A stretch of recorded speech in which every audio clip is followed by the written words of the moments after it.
Syrup से मौत पर सरकार सख्त हो गई है। केंद्रीय स्वास्थ्य विभाग ने बड़ी बैठक बुलाई है। सभी राज्यों के स्वास्थ्य सचिव इसमें शामिल होंगे। शाम 4 बजे वर्चुअली होगी मीटिंग।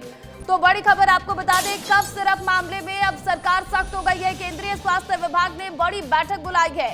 सभी राज्यों के स्वास्थ्य सचिव इस बैठक में शामिल होने वाले हैं और शाम 4 बजे वर्चुअली ये मीटिंग होगी। और आपको बता दें कि पहले भी केंद्र सरकार ने एक्शन लेते हुए एडवाइजरी जारी की थी कि कफ सिरप को लेकर किस तरह से इस्तेमाल करना है।